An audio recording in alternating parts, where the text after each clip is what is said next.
We're just testing to see if the microphone is working. We're in the cupboard. This is James Gray saying postman. It's just postman, postman. Hello and welcome to what episode are we on? 7? Let's have a look. Should have prepped this, shouldn't I? Welcome to episode 8 of the Pebble Inspector podcast. I'm your host, James Gray, Pebble Inspector-in-Chief, yada yada. This is my weekly digest of my writing process, and at the moment I'm working towards a Master's in Creative Writing and Literature Studies at Lancaster University. I'm in the final death throes of writing my dissertation. It's currently the 20th of August and it's due in on the 1st of September, so not long to go. Each week I take a look at what writing I've done, how I feel about it, where it's come from, where I think it's going, what I'm going to write about next, and then I talk about some of my influences I've been reading that week. Since last week we talked about, what did we have last week? Was that the Weasel one, wasn't it? It was all about the weasel, the stuffed weasel, and my childhood and fighting with my sister and stuff.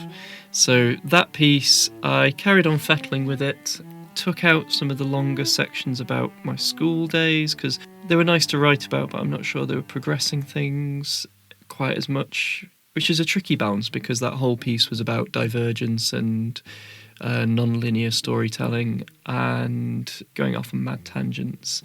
So you need some of that, but you also need to know when to cut them, I guess. So anyway, they've been put to one side.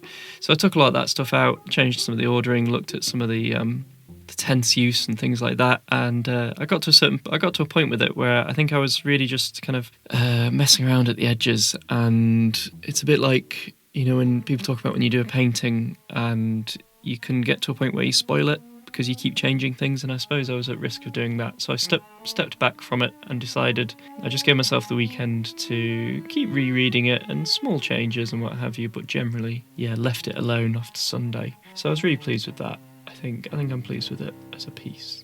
It's not the most experimental in form, some of these other two, but I think the experimental in voice is what I'm going for. So this week I've been working on the third and final piece, which was called Black Lane Ends, which I spoke about in episode 4, which seems a long time ago now. And when I spoke about it in episode 4, I've mentioned this in previous episodes, I'd only written about 600 words or something in it. It was actually an older piece of writing that I'd submitted for the personal essay module that I then needed something to show that my dissertation supervisor when we first met, to give him an example of my writing. And at that point I didn't actually intend for it to become part of the portfolio. I hadn't really given the portfolio a huge amount of thought. But it's stuck. Anyway, so it was a really short little bit of writing. I think that episode that I spoke about it was only about 25 minutes long because I ran out of stuff to say about it. And since then, and since recording that, I've spent a lot of time on it, and I've spent a lot of this week so far, today's Thursday, working on it. And it's changed a lot in that time. It still is about my time living on a farm. It still has themes around inherited memory, and how do we know what's true and what isn't in our own life stories when we weren't able to write those sections, you know, when we were too young to form those memories. You know, where's our volition and agency within those memories is what I was going for. And obviously being on a farm, there's lots of opportunity for quite sort of stark imagery of animal death and all sorts of nasty stuff. It's always set in winter, quite a bleak piece, I guess, in that respect. The farm itself was real. It was a small holding that we shared with another family that was on the Yorkshire-Lancashire border, to give you an idea of place and setting. So since I recorded that episode, the piece, Black Lane Ends, has grown by around 2,000 words, which isn't bad going. When I first presented it to Owen, he liked it, but he wanted, I think he said 8 to 16 more of these snippets that I'd written, which were basically just fragments of memory, but they're not my memories, they're other people's memories, because I was too young. We left before I was 3. And so the more I did, the more I tried to fill in those little kind of snippets and more of those snippets, the more I realised that obviously I don't remember any of this. And I realised that's actually quite important to the piece, that I've got all these, in inverted commas, memories, but they come to me secondhand. And when things come to you secondhand, they have that baggage of being selective and interpreted, and there's omissions and there's things that don't get said. And so I wanted to play with that. And then we also, one of the things I'd mentioned in the short piece that I submitted to him was this turkey that they couldn't kill. And so he suggested that perhaps this turkey could become somehow symbolic, or could become monstrous and godlike. I liked the idea of that. So I started writing in this monstrous turkey. So a bit like the piece on Diana the inflatable skeleton, which She Wore No Crown, it's called. I've got one strand which is, I hesitate to say fact-based, but is anecdote or story, life writing based. And then I've got this other strand which is this almost kind of bogeyman type thing, whether it's an inflatable skeleton or in this case it's a turkey. And basically that fills in the gaps for what I don't know, because there's so much I don't know about that period of my life that anything could exist within there. You know, on a map, like the old maps, they had here be dragons because they just didn't know what was there. They would draw fictional islands because they had no idea. I suppose that's what I'm trying to do with Black Lane Ends. Yeah, so I had a good stint of writing on it a few weeks ago, because I've been alternating each week. I've been writing on the 3 pieces. Recorded that episode, and then it was time to write some of this Black Lane Ends stuff. And I filled it out, and I was getting quite pleased with the structure and some of the stuff that was coming out. And that was great. And I kind of was finished working on it for that period of time, and I stuck some notes at the end saying more turkey, maybe a couple more episodes. And then I also had this idea of using farming and animal husbandry manuals, books, to form maybe some sort of collage or quotes or something to preface the piece or the individual stories. And that was just a vague idea. I hadn't acted upon it at that point. I knew it was something that I probably wanted to do. And so I left it again for a good few weeks while I worked on everything else. Yeah, everything was looking okay. And I came back to it, and I was aware of a couple of things. I was aware that it seemed to lack a focus. I wasn't really telling a story. It was almost too fragmentary. A bit like the early stages of the Diana story. There were these things that were just happening. I needed a narrative arc or just some kind of action. And that's where the skeleton in the Diana piece and the turkey became really useful, because memories are almost static. I suppose they move as in you forget them, but they're generally quite static. They're frozen in time. So you rely on something like a turkey or a skeleton that can exist in the outside of the memory to progress the story that they sit within, I guess. So I knew this turkey was going to be important. And then I also turned to I thought, well, I better start putting some of these quotes in these farming manual quotes. And I asked my dad if we had any of the books that they used to have from that time, and he wasn't sure and had a look and didn't have any. Got rid of them. So I, started going to secondhand bookshops and flicking through and having a look around to see if I could find some stuff that was. It had to tick a few boxes. I wanted the date of publication to match the time on the farm. So there was no point having a book from 1992 onwards, because they wouldn't have had that book on the farm if we left around that time. So everything had to be kind of ideally 80s or older. I like this idea. I do have a memory of these books, and because we did hold on to them for a while, and they're all quite old and outdated looking. And I like the idea that they were trying to run this farm without a clue what they were doing, and they were referring to these like really old books that really weren't very helpful at all. Yeah, so my parents lived on this farm, and we shared it within the family, but we weren't farmers. I think everybody had a day job. It was just something that they tried to do. I don't really know what the aim was, and I suppose that's what I'm trying to explore in the piece. I don't know what the aim was. A different way of living, I guess. This never really gets talked about. We have the individual stories of incidents that happened on the farm, but not the story of the farm, if that makes sense. We have anecdotes about car crashes and turkeys and what have you, but we don't have this is why we decided to move there, and this is why we moved away, which is what Black Lane Ends then explores. So I came back, knew I needed some of these quotes, and I started looking around. I found a second-hand book that was about right. It was from 1985. I then looked around online, and I didn't want to just get lots of random quotes from lots of different publications. I wanted the quotes to almost all come from a small selection of titles, because I think I had it in my head that this is the book that they had on the shelf that they were referring to try and make the farm work, and how basically there's just failure around every corner, and they keep referring back to this book and it keeps failing, or these few books. So I've tried to stick to only a few titles. It was hard to, I had in my head there would be this perfect book that would have all these amazing quotes in it, but it doesn't exist, or at least I didn't find it. But I'm happy with the quotes that I did find. So I started collecting these quotes and I started sort of like shoving them in, and I quite liked it because I then was able to create sort of headers for each section of story, each anecdote from these quotes. Or vice versa, I'd have a header and I'd look for a quote along those lines. You know, if the story is about a dog, then I'd just flick through these books looking for a story about a dog, or you know, an entry about a dog. And I kind of stuck them in, and it looked kind of nice. It looked kind of, you know, proper, but they didn't really do anything other than just, you know, oh, here's a quote from an old book that's relevant to the story. But it didn't progress it. It didn't add anything in terms of voice or structure. It didn't feel like I was doing anything new, so it didn't feel very ambitious.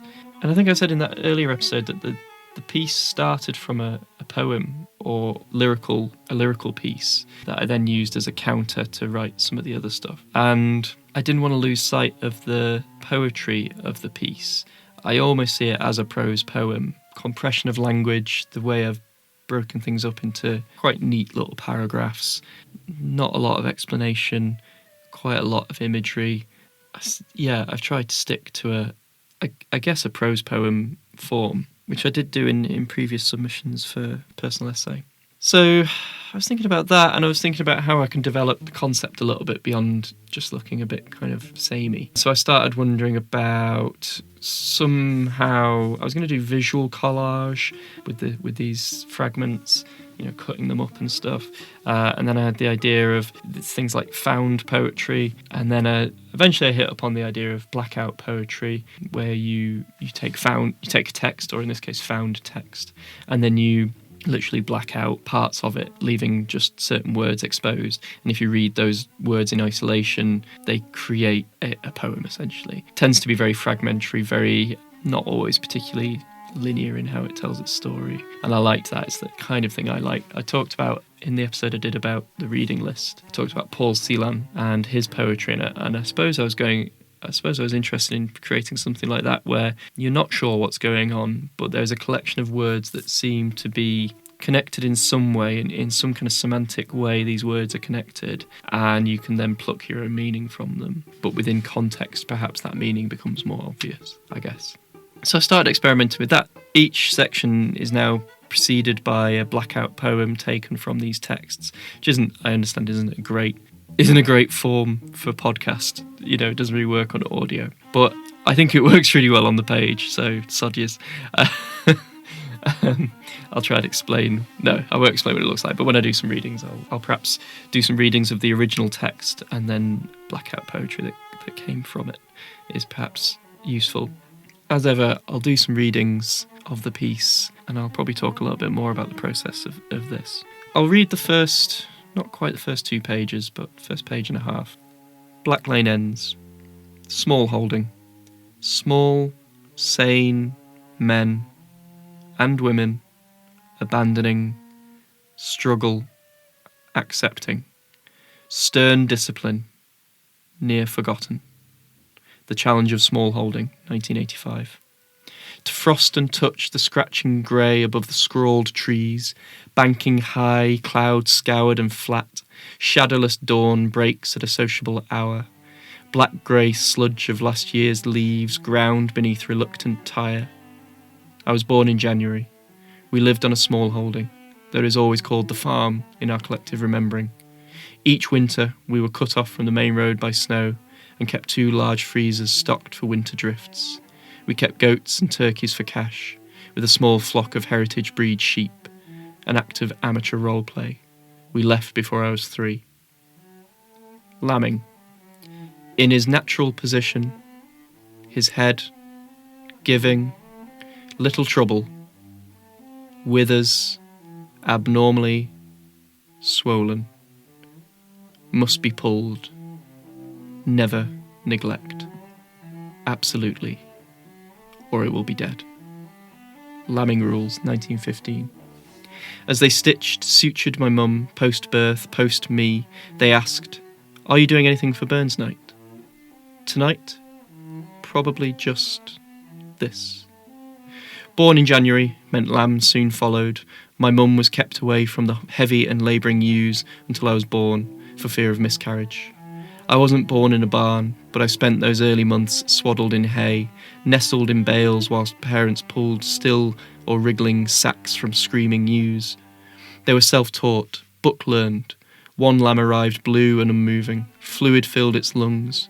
Remembering a downturned page, my dad took the lamb by its elastic legs and made to swing it around his head. The centrifugal force was meant to eject the fluid from its airways. He completed a quarter of a circle, an arc, before braining the lamb against a low beam he'd forgotten. The lamb was killed instantly. Its oxygen-deprived brain opened to the air at last, staining the roof truss. This is one of the few stories recited whenever the farm comes up in recollection. Ziggy, my sister's pet goat, butchered and parcelled when my sister was 5. The rows of turkeys hung from low beams of the kitchen, each row a stage towards the Christmas bounty, bled, plucked, trimmed. The enormous unkillable turkey, bloated on the wrong feed mix, left to live on the high moorland sketch of stone and grass. Okay, so that was the first bit. Hopefully you can see what I'm trying to do, I guess. So those were the kind of slightly weird introduction poems, blackout poems. I don't know, I suppose maybe it's just me and maybe it just sounds too weird, but I find it really interesting. I really enjoy how you can take this quite dry text, lambing rules or the challenge of smallholding, and you can pick out words, and those words can create like this quite overwrought and dramatic poetry. I suppose looking for the drama in the everyday, or how the everyday can be dramatic if you just highlight the right bits, I suppose. So I'm setting out in this piece. It's always winter. I think that's kind of really important. So I try and set that tone. Life and death, obviously pretty important. The role of the ewe and the lamb, and then man's intervention in that. There's quite a bit of repetition as well. So I already lay out Ziggy, the pet goat, and the turkey, the unkillable turkey, and I return to those later in the piece. I'm looking for this kind of accumulation of image, which I think I spoke last week about Annie Dillard. I think she does it really well. Of she's not afraid to repeat herself a little bit. She's not afraid to repeat herself a little bit to reinforce an image, which is what I was looking for. So I'll carry on. Let's read another section. Dogs. Rags. Scruffy red rags. Apt to lie at helm to ground. Ton after ton. Fell. Abandon. Bottomless. Home heavy. Loss. Muffled. Fell Terrier, 1983. There was another photograph, lost before I ever saw it. My sister and me in the woodshed, offcuts and sawn rounds stacked behind. My sister is 5 or 6, thick, dark auburn hair, the fringe ruler straight. I was maybe 6 months, not a year. My sister showed me her wooden toy set, oversized and colourful hammer, a piece of scrap wood in my lap. It was a cosy, idyllic image, perhaps what my parents had in mind when raising their children there. Between us and the woodpile, the farm dog, a terrier of indeterminate breed. Its body white with warm brown, almost orange blotches, stamped haphazardly. One black paw. In its jaws it carried a rat, dead and almost half its own size.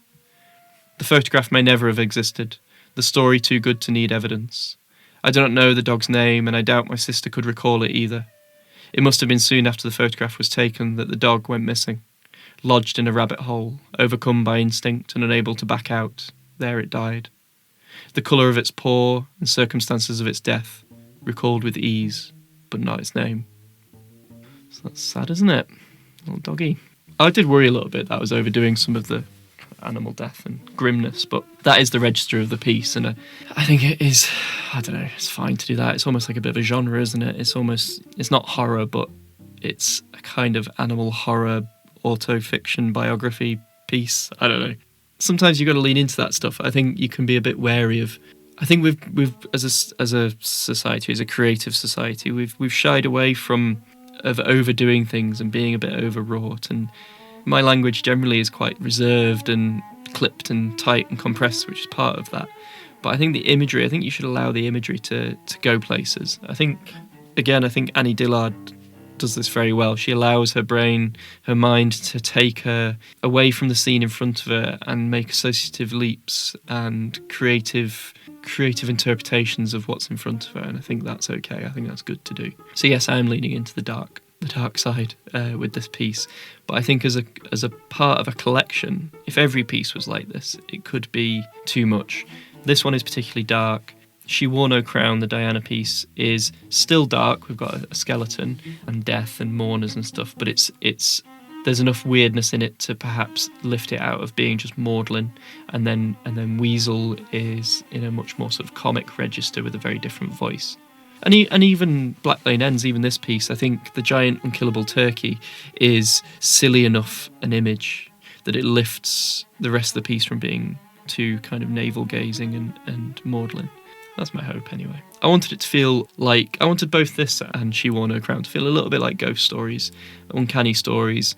It's not a genre I'm hugely into. I like creepy stuff, I like weird stuff, but I wouldn't say I read kind of the genre of horror or ghost stories and stuff. But I wanted it to feel like a haunting, which we'll get... Well, I'll read later sections which maybe show that, particularly with the turkey and the farm after we move away. The sense of abandonment comes across again in that, and then in She Wore No Crown, where we have the streets of London deserted. But then there's always a return as well, I suppose, which again we'll get to. Anyway, I'll read some more while we're at it. Winter. Many years, close, observation. The moon cannot say when.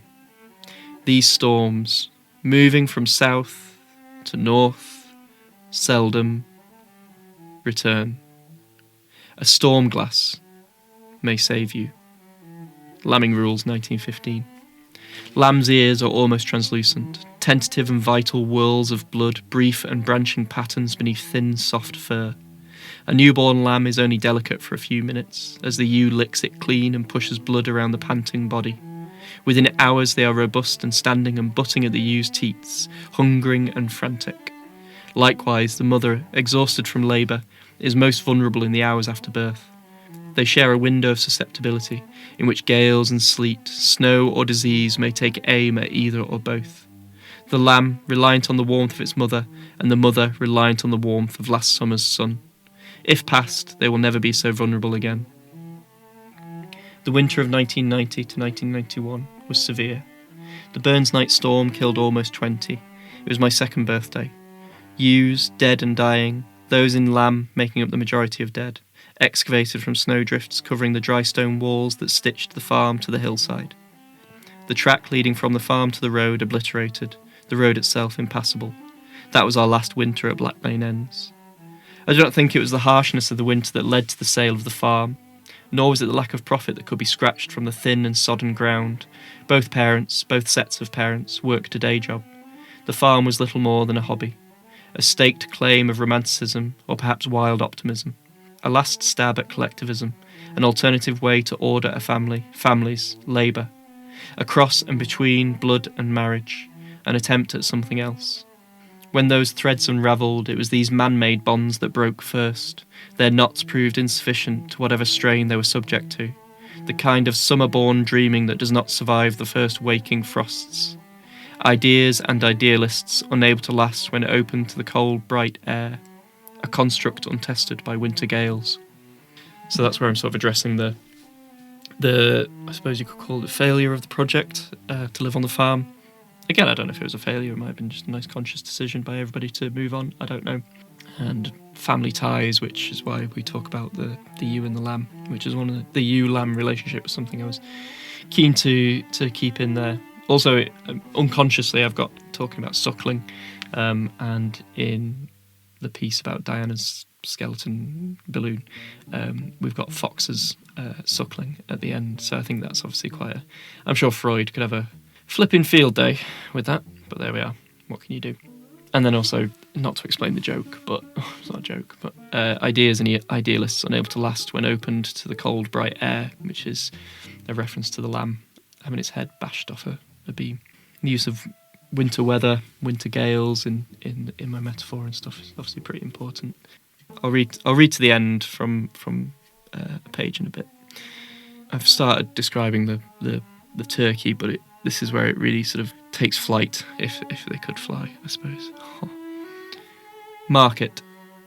Outstanding, exceptional, good living, extremely, hard, exceptions, a viable alternative, future, doubt, who can tell when, to return to the soil. The Challenge of Smallholding, 1985. We left the farm when I was 2 years old, and I don't know why. We moved to cobbled streets in the valley below. Most animals were sold off by the herd or flock. No dogs were left. Only the turkey remained. No stockman willing to take it. No auction house able to collect or contain it.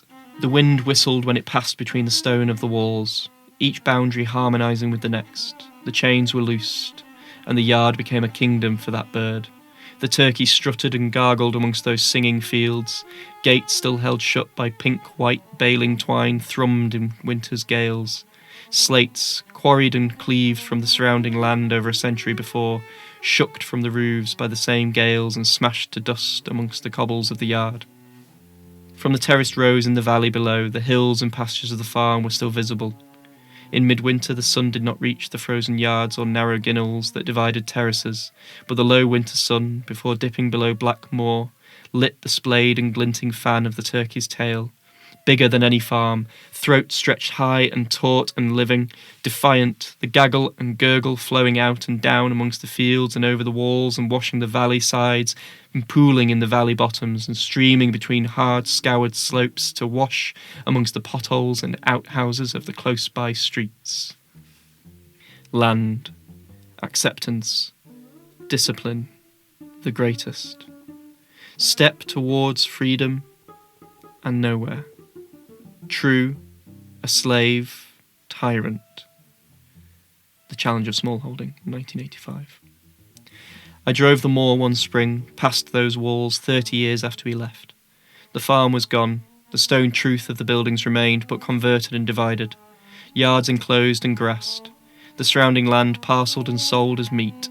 No animals grazed, no chickens in the yard. No barbed wire from which to hang the skins of moles. No black-oiled feathers beside a bloody bucket. No rake or hooks. The last turkey gone, its outrageous bones scattered and covered with green and impossible turf. The farm I carry bore no resemblance to the remains of the one I saw. The land sat on a watershed, between the Irish Sea and the north. There was a fundamental divergence, dependent on which side of a tumble-down wall the rain fell or snow melted. The rough grit wall was gone, and I could not think how the water would know which way to fall. Dogged, dead. Urge, fate. Lurchers. Abandoning, struggle, accepting. The Challenge of Smallholding, 1985. So that last little blackout poem, Dogged, dead, urge, fate, lurchers, abandoning, struggle, I added today actually as a bit of a last minute thing.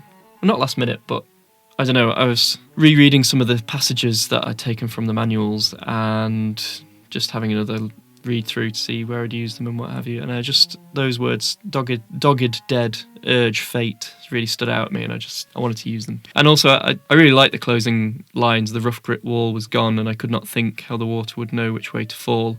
This idea of uncertainty and divergence and different paths into history, and not knowing, which side of the hill you're going to fall on, and what your fate will then contain.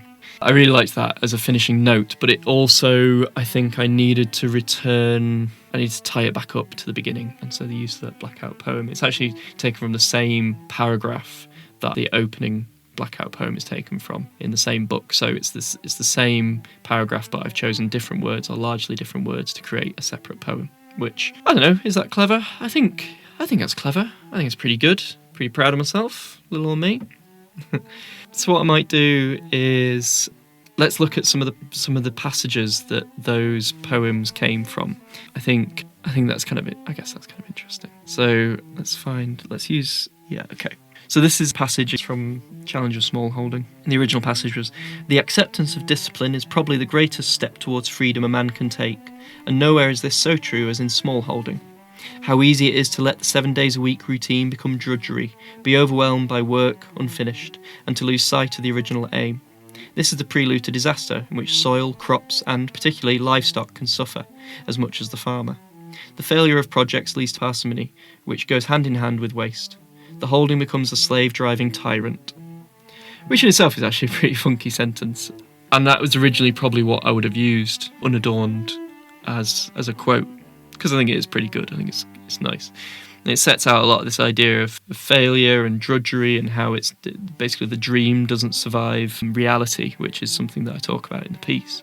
But again, I think just quoting it didn't really show enough ambition in form or working towards a poetic voice. So that's where the blackout stuff came in. So I read the blackout poem as part of that reading just then, but I'll reread it. Acceptance, discipline, the greatest step towards freedom, and nowhere.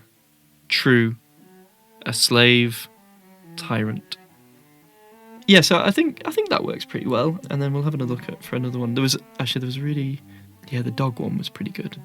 I needed a dog entry, and none of the small holding ones had anything to do with dogs. And I still wanted to be kind of true to older texts and stuff. I wanted it to still feel like that, so I ended up going down another rabbit hole, appropriate enough considering the story about the dog, down rabbit holes of these series of books about different dog breeds.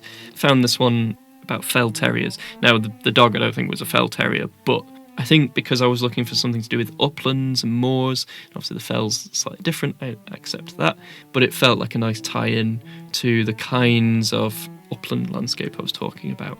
Plus, we've got a Patterdale, which is a fell terrier essentially, so I wanted to pay homage to little Trixie. So I'll read out the original and then I'll read out my version. One of Robinson's most noted dogs was Rags, a scruffy red dog whose appearance justified his name. Rags was a game dog, but apt to lie too close to his fox for comfort and a heller for a badger. Once, at helm, he went to ground in an old quarry face and became stuck. He gave tongue readily for an hour. I don't know what gave tongue means. I'm going to gloss over that. He gave tongue readily for an hour or so while Robinson shifted ton after ton of rock. At last the rock floor on which Robinson was standing fell in and Robinson had to abandon the dog as the crater which appeared on the floor was apparently bottomless. He went home heavy-hearted at the loss of the dog. But next day, Jimmy Bewley, a good terrier man who may have been responsible for the first black terriers in the Lake District, went to the quarry and heard a muffled scratching. Which is just a mad story anyway. Let's ignore the giving tongue bit. But it's a mad story, and I liked it. It stood out to me.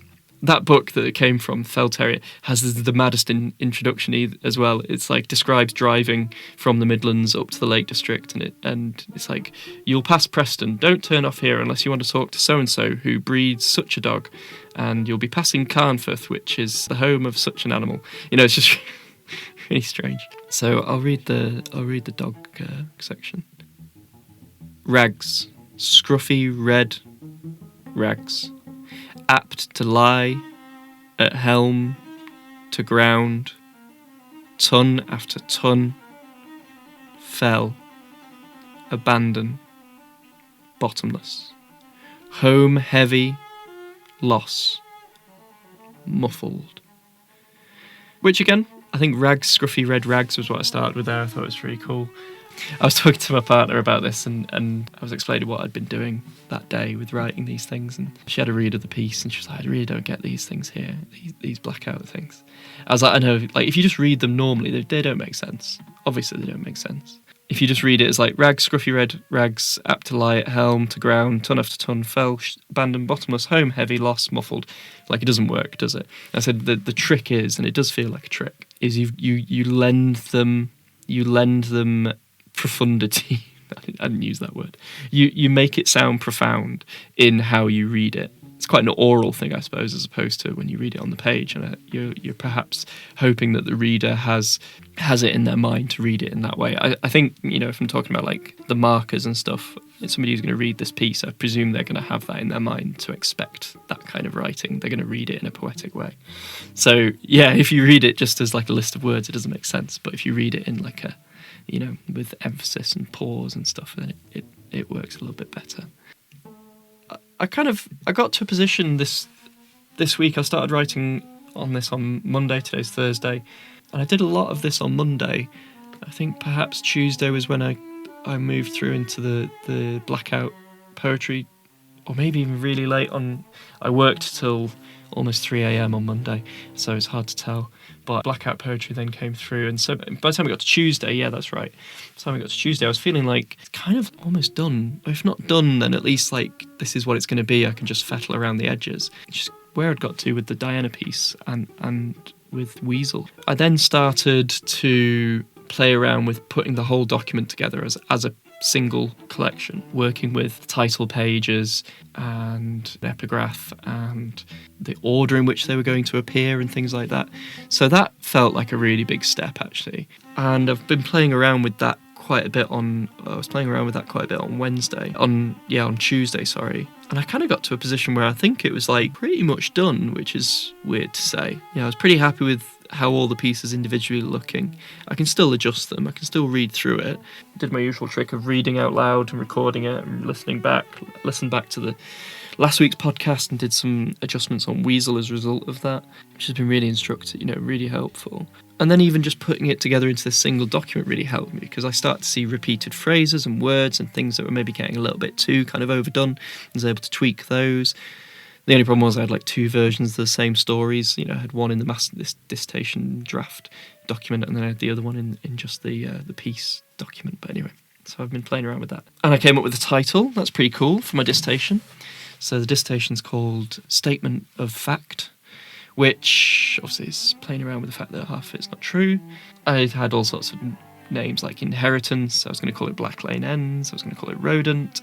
I was going to call it testimony and all these kind of things. Anyway, so I've settled on Statement of Fact because I kind of like the play on the fact that it's not factual. And then I've added in epigraph. Is that the right thing?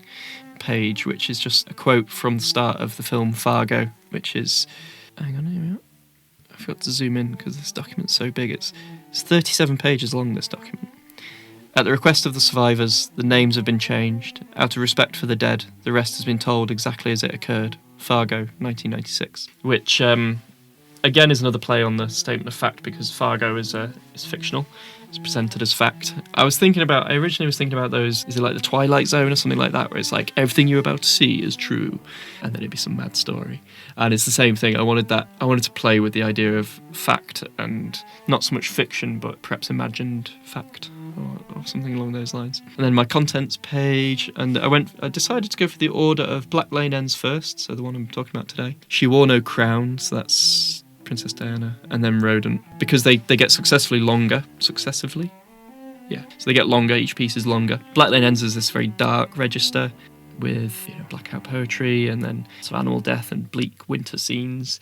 And then it progresses a little bit into She Wore No Crown, where we keep the weirdness, but it's now a slightly bigger scale. It's kind of city or countrywide.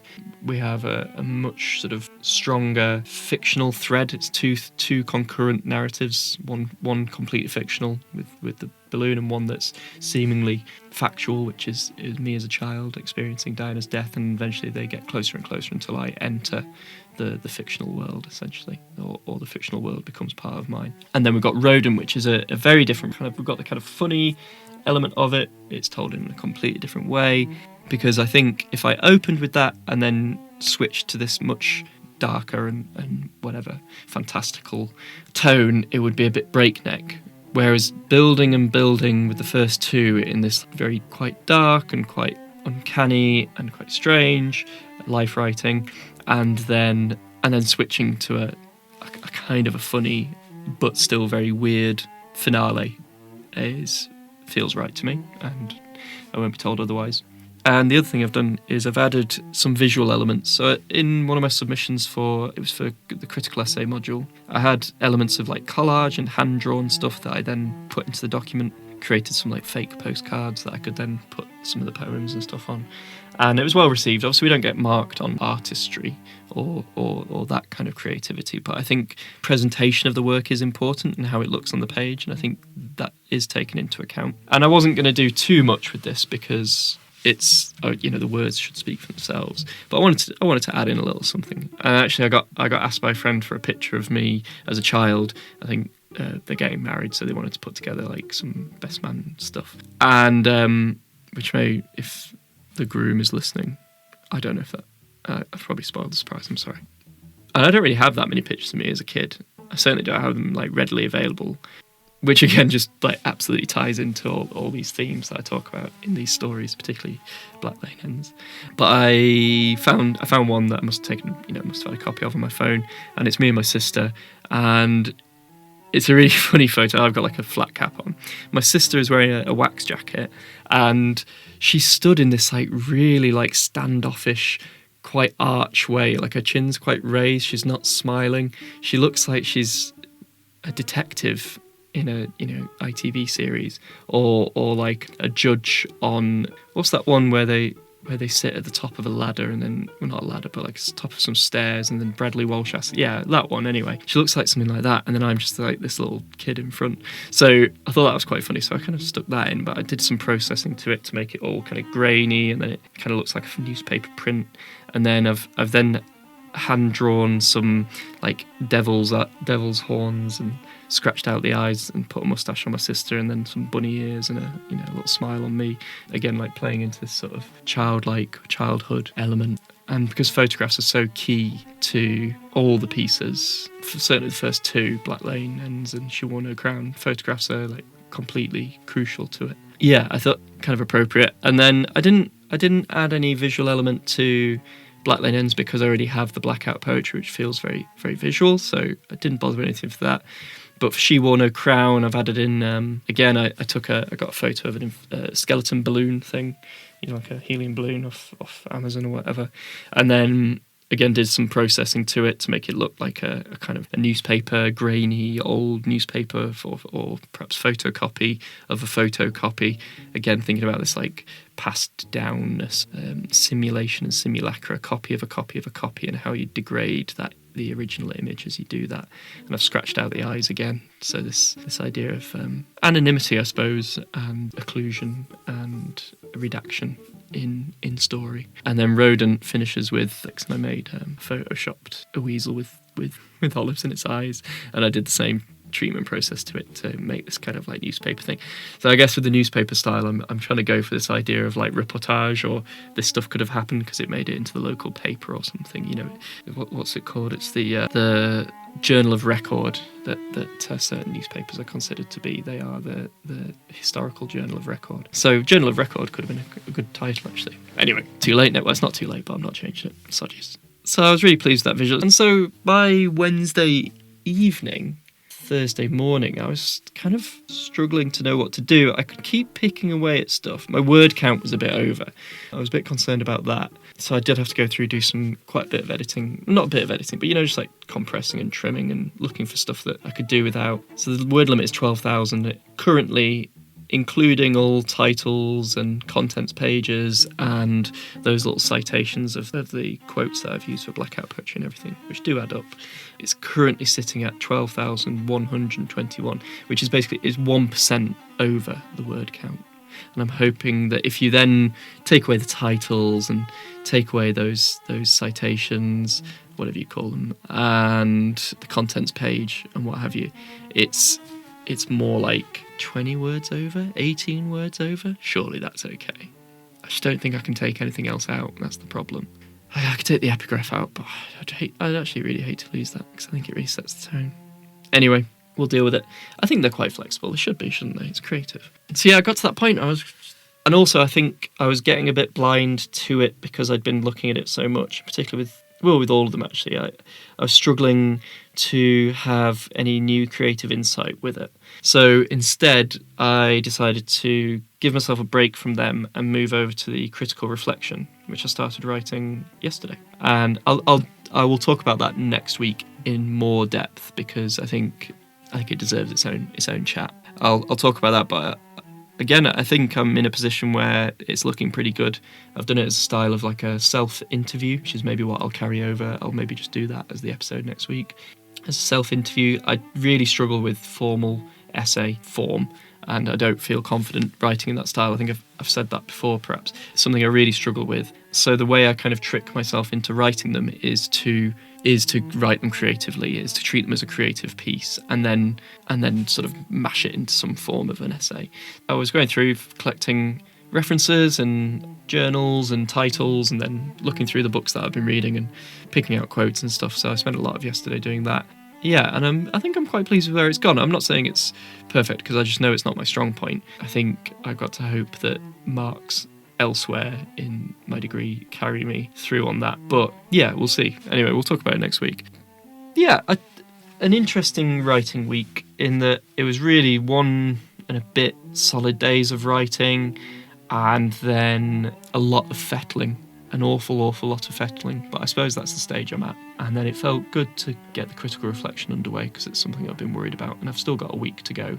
Well, a week and a bit to go, so it feels like I'm in a good position, which is nice. So, as I said last week, still the same. I haven't really been reading an awful lot, just because I've been doing this and been staying up really late doing it. So when I get to bed, I'm not reading. But I have done some reading, just not as much as I'd like to. I got the new edition, or whatever you'd call it, copy of Granta magazine, so I was dipping in and out of that, and it's just nice to read something completely different, I guess. Some nice short stories and stuff. Felt good just to kind of scrub the brain a little bit and read something different. But mostly I've been reading Annie Dillard still. Really, really good. It's fast becoming one of my favourite collections of essays. And I'll read a couple of little bits from it, because I think they're pretty good. And then because I've started work on my critical reflection, I've also been looking back through other books. So one of the really important pieces of work that I read was Heartbreaking Work of Staggering Genius by Dave Eggers. So I've got a little bit to read from that as well. But we'll start with Annie Dillard. Several years ago in Florida, an alligator wrestler lost. He was grappling with an alligator in a lagoon in front of a paying crowd. The crowd watched the young Seminole and the alligator twist belly to belly in and out of the water.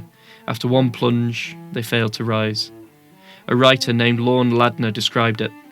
Bubbles came up on the water. Then blood came up, and the water stilled. As the minutes elapsed, the people in the crowd exchanged glances.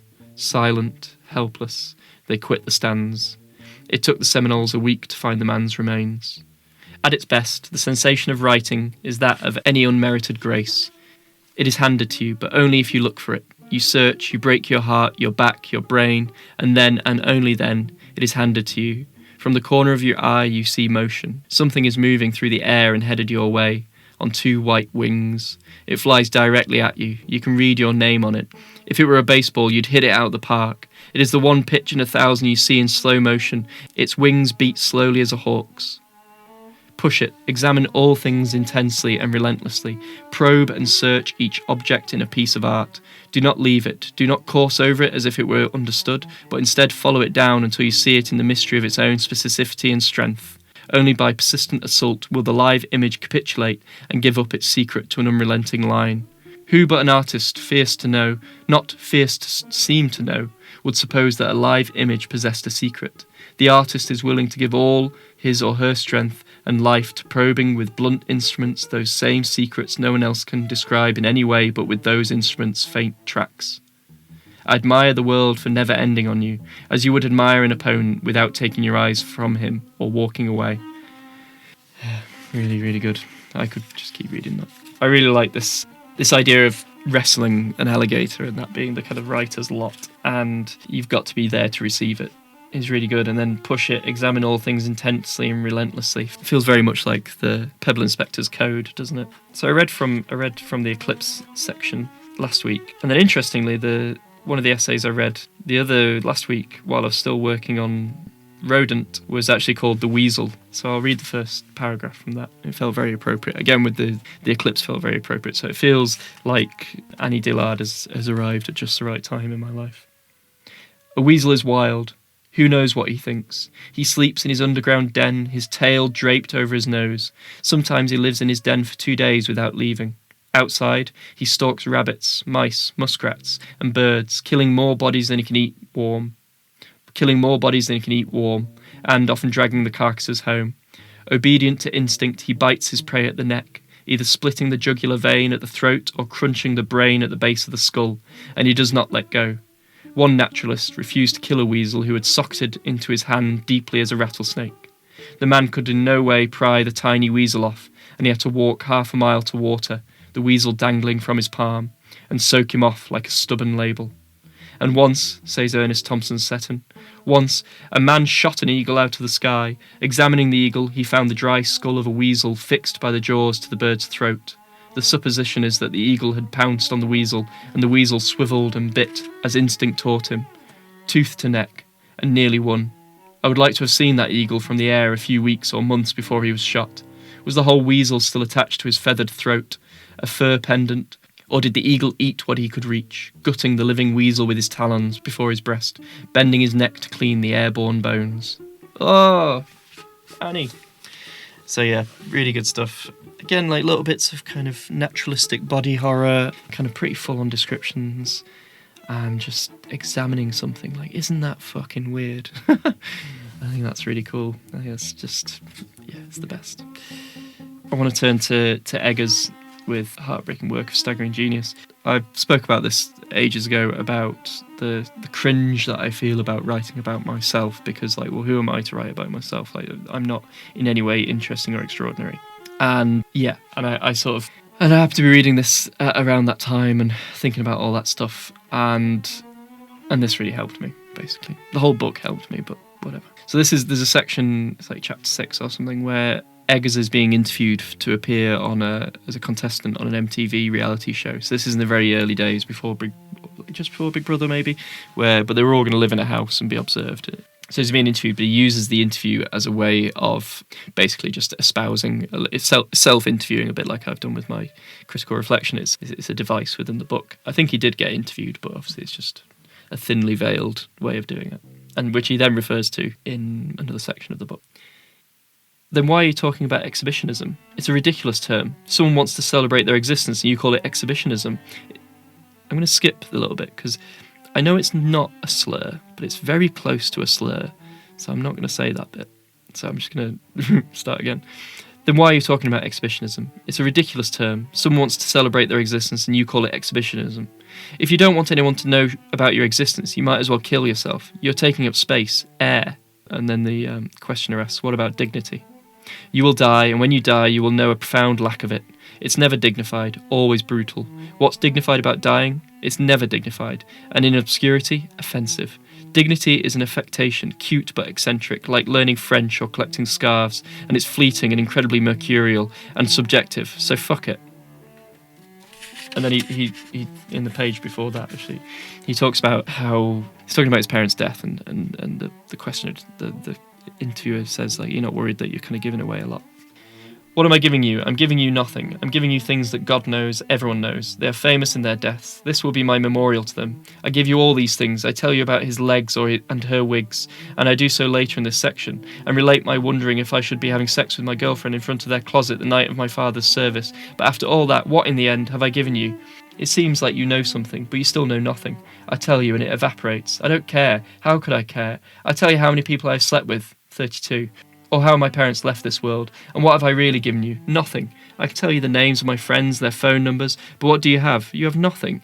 They all granted permission. Why is that? Because you have nothing. You have some phone numbers. It seems precious for 1-2 seconds. You have what I can afford to give you. You're a panhandler, begging for anything, and I am the man walking briskly by, tossing a quarter or so into your paper cup. I can afford to give you this. This does not break me. I give you virtually everything I have. I give you all of the best things I have, and while these things are the things that I like, memories that I treasure, good or bad, like the pictures of my family on my walls, I can show them to you without diminishing them.